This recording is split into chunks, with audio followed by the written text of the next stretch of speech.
Genesis chapter 37. Jacob lived in the land where his father had stayed, the land of Canaan.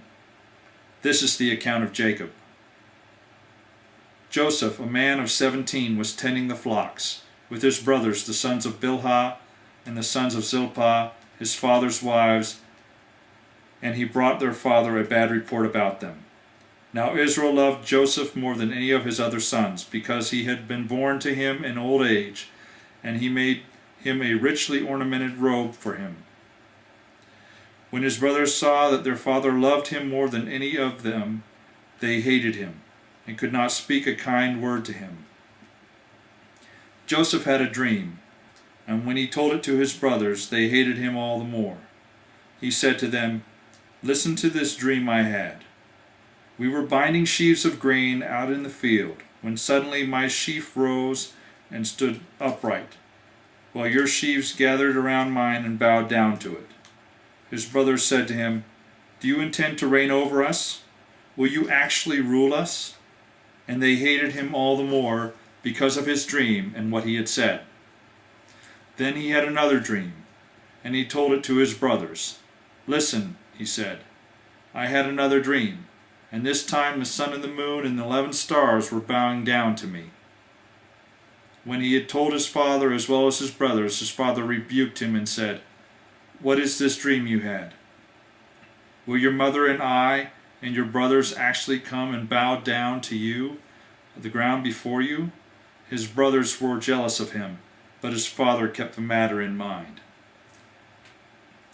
Now his brothers had gone to graze their father's flocks near Shechem, and Israel said to Joseph, "As you know, your brothers are grazing the flocks near Shechem. Come, I am going to send you to them."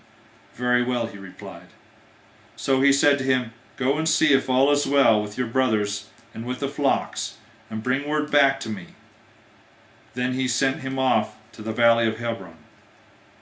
When Joseph arrived in Shechem, a man found him wandering around in the fields and asked him, "What are you looking for?"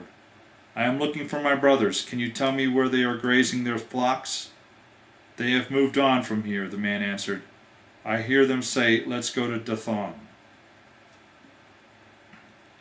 So Joseph went after his brothers, and found them near Dathan. But they saw him in a distance, and before he reached them they plotted to kill him. "Here comes the dreamer," they said to each other. "Come now, let's kill him and throw him into one of these cisterns, and say that a ferocious animal devoured him. Then we'll see what comes of his dreams." When Reuben heard this, he tried to rescue him from their hands. "Let's not take his life," he said. "Don't shed any blood. Throw him into this cistern here in the desert, but don't lay a hand on him." Reuben said this to rescue him from them, to take him back to his father. So when Joseph came to his brothers, they stripped him of his robe, and the richly ornamented robe he was wearing. Then they took him and threw him into the cistern. Now the cistern was empty, there was no water in it. As they sat down to eat their meal, they looked up and saw a caravan of Ishmaelites coming from Gilead. Their camels were loaded with spices, balm, and myrrh, and they were on their way to take them down to Egypt.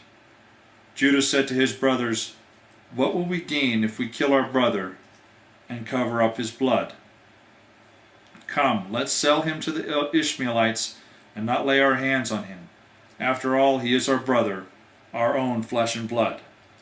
His brothers agreed. So when the Midianite merchants came by, his brothers pulled Joseph up out of the cistern and sold him for 20 shekels of silver to the Ishmaelites who took him to Egypt. When Reuben returned to the cistern and saw that Joseph was not there, he tore his clothes. He went back to his brothers and said, "The boy isn't there. Where can I turn now?" Then they got Joseph's robe, slaughtered a goat, and dipped the robe in the blood. They took the ornamented robe back to their father and said, "We found this. Examine it to see whether it is your son's robe." He recognized it and said, "It is my son's robe. Some ferocious animal has devoured him. Joseph has surely been torn to pieces." Then Jacob tore his clothes, put on sackcloth, and mourned for his son many days. All his sons and daughters came to comfort him, but he refused to be comforted. No, he said, in mourning I will go down to the grave to my son. So his father wept for him. Meanwhile, the Midianites sold Joseph in Egypt to Potiphar, one of Pharaoh's officials, the captain of the guard. That is the end of Genesis chapter 37.